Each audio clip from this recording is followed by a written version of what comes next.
Magandang umaga po mga kanayon. Ako po si Doc Conrad dito sa KTV at iba pa.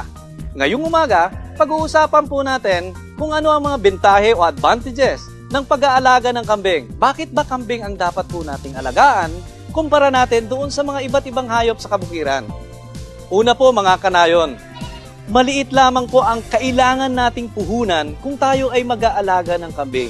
At ang puhunan na yan ay madali pong bawiin at napakaliit ng porsyento o tsansa na tayo ay malulugi. Pangalawa po mga kanayon, ang pag-aalaga ng kambing ay madali pong i-integrate yan sa ating farming system. Sa katunayan po, ang ating mga magsasaka ay ginagawa itong insurance kung sakaling malulugi ang kanilang pananim na palay sa kabukiran. Pangatlo po mga kanayon, ang mga kambing ay madali pong mag-mature. Kaya madali pong maparami ang alagaing kambing. Sa katunayan, ang isang inahing kambing, bago siya magkaroon ng 3 taong gulang, ay nakakapagluwal na siya ng 4 hanggang 5 anak.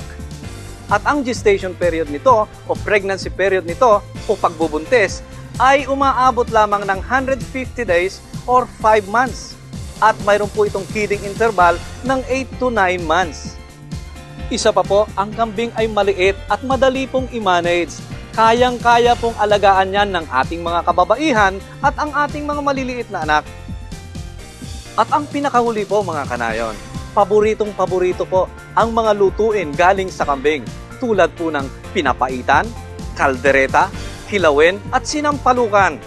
Paboritong-paborito po yan ng mga taga-norte, ang mga kaibigan po natin dyan, kanayon natin ng mga Ilocano. Ngayon po mga kanayon, alam na po natin ang mga kahalagahan ng pag-aalaga ng kambing. Sa susunod na Sabado ay tatalakayin naman natin ang lahi at pagpapalahi ng kambing. Siya nga pala, gusto po nating pasalamatan ang Lakeview Farms dito sa Tarlac City, lalong-lalo na kila Miss Angie Mendoza at Miss Marisa Abad Santos.